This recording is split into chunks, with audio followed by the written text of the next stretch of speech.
Assalamualaikum, jumpa lagi dengan saya Pak Wo Channel 1122 CMK 85 HST. Untuk kali ini saya update kembali di 85 HST yang kondisinya semua titik sudah terisi dengan buah seperti ini. Dan bagaimana pengawalannya sampai hari ini, simak terus videonya, jangan skip, tonton sampai selesai bersama saya Pak Wo Channel 1122.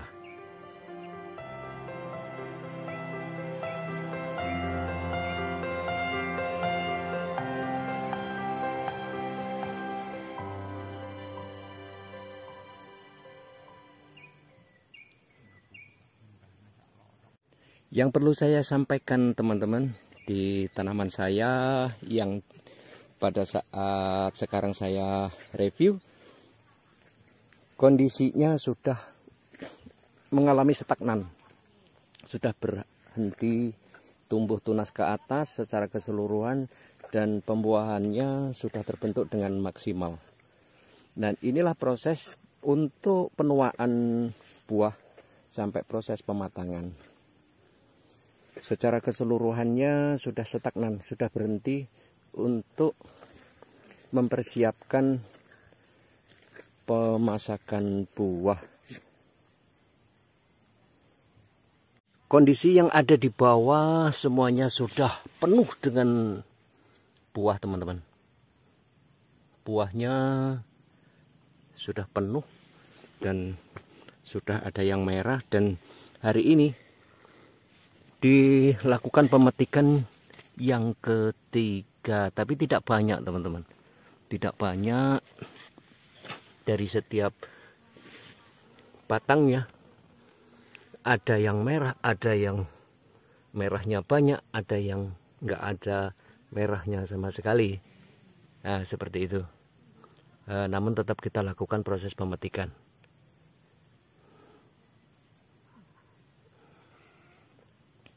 Di fase ini sangat penting sekali untuk pengawalan buah sampai merah secara keseluruhan, yaitu pencegahan lalat buah dan juga pengendalian ulat. Ini sangat penting untuk kita perhatikan sebagai fase yang sangat-sangat krusial. Tapi sejauh ini tidak ada kendala lalat buah ataupun serangan ulat yang masuk menyerang pada tanaman saya ini. Dari ujung ke ujung selalu kami lakukan penelitian terhadap serangan hama dan penyakit. Sampai saat ini tidak ada kendala yang kami temukan, baik serangan ulat ataupun lalat buah. Semuanya terkendali dengan aman, dan mudah-mudahan ini bisa sampai finishing. Langkah yang penting sampai sejauh ini bisa kondisi seperti ini, yang terpenting adalah rutin pemberian nutrisi makanan, baik melalui akar dan juga penyemprotan menggunakan pupuk yang sifatnya adalah mikro.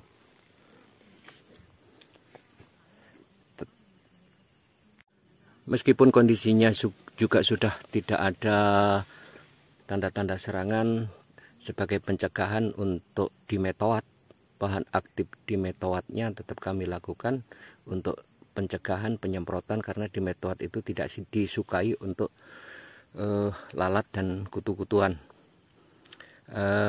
Lalat buah dan kutu-kutuan itu tidak suka dengan baunya bahan aktif dimetoat.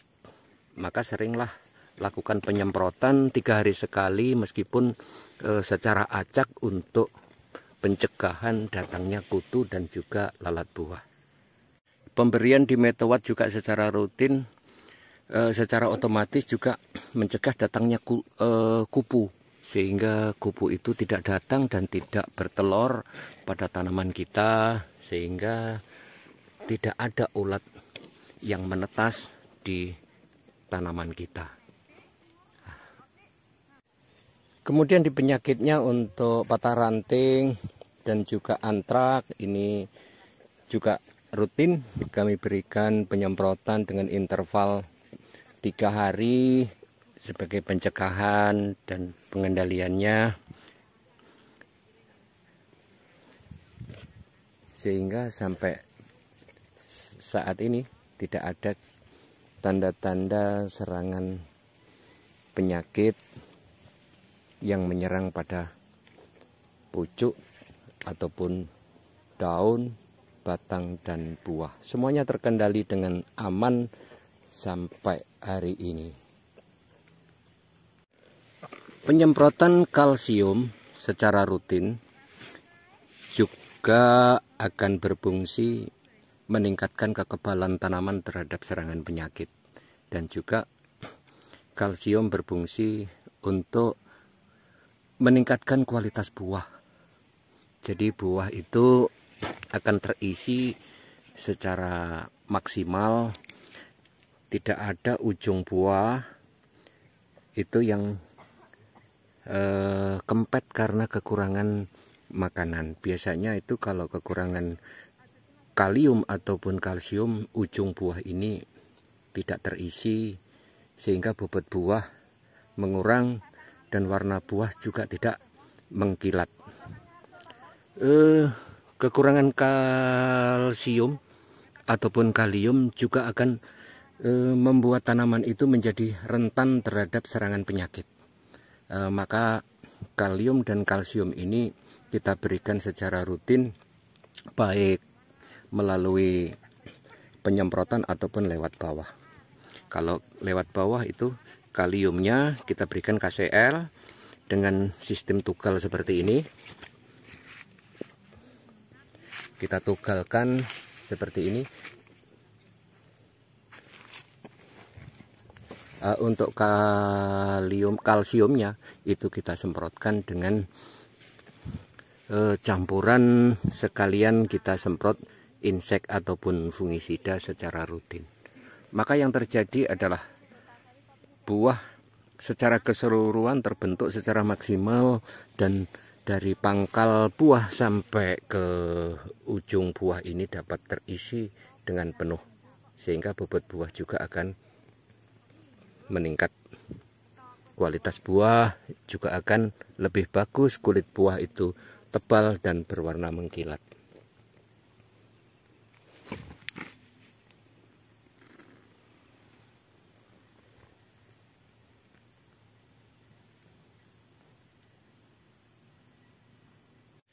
Saya berada di posisi lahan itu di bagian teratas. Bagian teratas karena ini lahannya mereng, teman-teman. Dan saya berada di posisi teratas. Coba kita ke bawah. Di sana nampaknya ada ibu-ibu yang lagi petik buahnya untuk pemetikan yang ketiga. Dan ini saya berada di posisi tengah, teman-teman. Posisi tengahnya seperti ini. Dan itu ibu-ibu yang lagi kerjasama untuk petik cabai. Halo ibu, halo.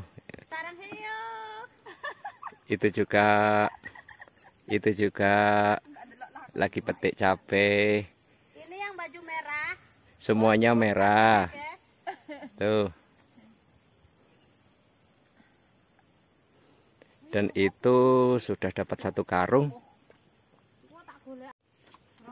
Tapi ini ada beberapa pohon yang nampaknya ini adalah varietas lain. Karena kemurnian benih itu tidak 100% dan ada beberapa persen yang tercampur dengan varietas lain. Seperti ini varietas lain. Varietas lain lebih tinggi dan apa itu namanya, percabangannya lebih jarang, buahnya kecil dan panjang. Ini sangat berbeda sekali dengan varietas yang memang kami tanam seperti itu.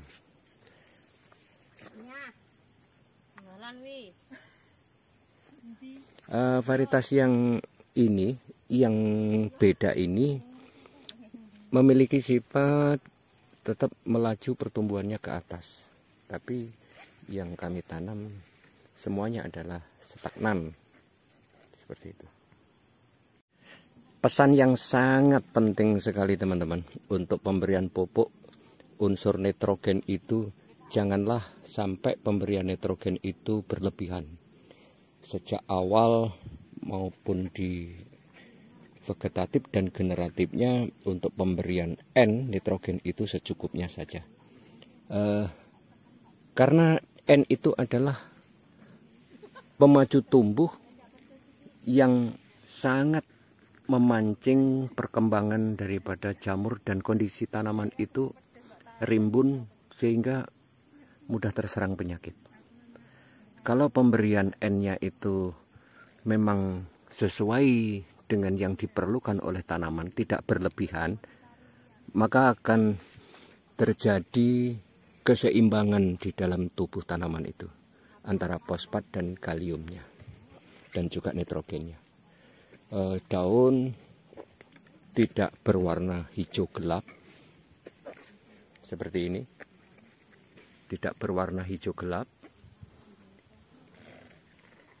Nah, ini pemberian N yang cukup, karena dari alam dan juga curah hujan itu unsur nitrogennya juga sudah tersedia di alam. Maka jangan berlebihan penambahan unsur nitrogen.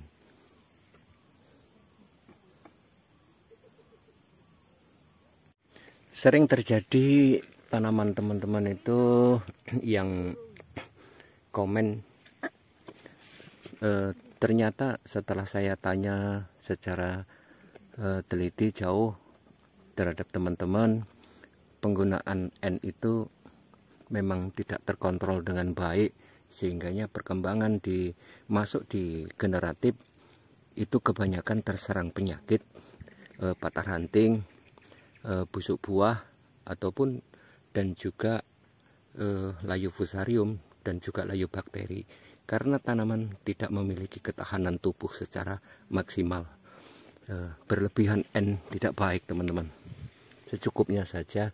Bagaimana dosisnya nanti pada video berikutnya akan saya bahas, dan juga saya bahas di tanaman-tanaman sebelum ini pada video-video yang terdahulu untuk pemberian nitrogen, fosfat, dan kaliumnya. Kami tetap menggunakan pupuk tunggal untuk pencampuran nitrogen, fosfat, dan kaliumnya. Itu akan mudah dikontrol perbandingannya N, P, dan K. Kapan dibutuhkan N untuk lebih banyak, fosfat dan kalium N lebih banyak, itu kapan, dan juga kapan dikurangi N, kapan dilebihkan P, kapan juga dilebihkan kaliumnya, dan juga kapan diberikan kalsium. Nah, ini sudah saya bahas di video sebelumnya, dan nanti juga akan saya bahas di video-video berikutnya, supaya kita bisa berbagi, kita sharing, kita dialog, kita belajar bareng untuk meningkatkan kualitas petani, khususnya tanaman cabai. Ini saya berada di posisi tengah, tapi bagian bawah lahan, dan seperti itu penampakannya secara keseluruhan. Tinggi tanaman serempak semuanya, dan semuanya terjadi stagnan karena unsur makanan, nutrisi yang diserap oleh akar, baik daun ataupun melalui akar, difungsikan untuk memproses pematangan buah dan memaksimalkan buah, sehingga pemacu tumbuh zat auksinnya itu terhenti sementara. Nanti setelah proses pemasakan buah, berkurangnya buah, nanti akan berproses kembali untuk menaikkan cabang dan ranting ke atas. Terkadang juga teman-teman, meskipun kita berikan makanan secara cukup di fase generatif seperti ini, stagnan itu tetap terjadi karena sifat benihnya. Karena sifat benihnya seperti itu. Di umur 85 HST, detik-detik finishing teman-teman. Maka perlu kita waspadai kembali terhadap serangan hama seperti lalat dan lalat buah dan ulat.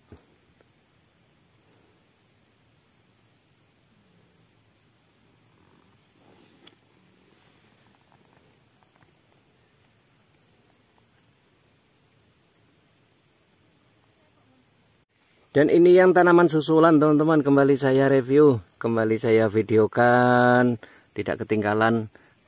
Ini selisih tanamnya juga sudah lama dari yang terdahulu, dari yang bawah. Bibitnya ini kalau tidak salah umur hampir 2 bulan baru kita tanam teman-teman. Tapi ternyata bagus juga.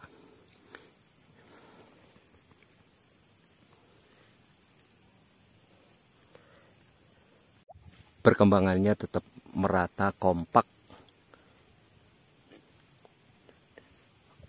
Karena selisih umur tanamnya, yang merah juga masih jarang-jarang sekali.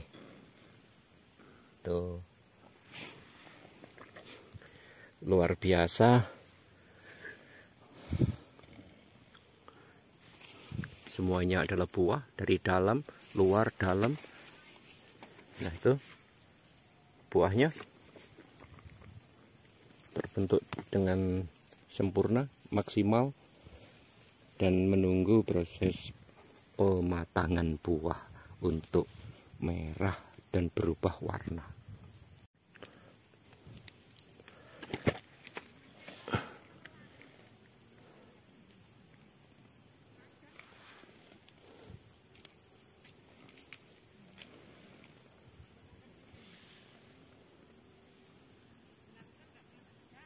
Inilah video yang dapat saya bagikan buat teman-teman. Kita berbagi, kita sharing, kita dialog bersama teman-teman tani, khususnya di hortikultura, tanaman cabai khususnya. Mudah-mudahan ini bermanfaat. Terima kasih banyak buat Anda semuanya yang selalu mengikuti channel kami, yang selalu update perkembangan channel kami dan mensupport channel kami. Terima kasih banyak buat Anda semuanya, dan bagi Anda yang menonton video ini dan yang lainnya, saya ucapkan banyak terima kasih. Anda luar biasa. Wassalamualaikum warahmatullahi wabarakatuh.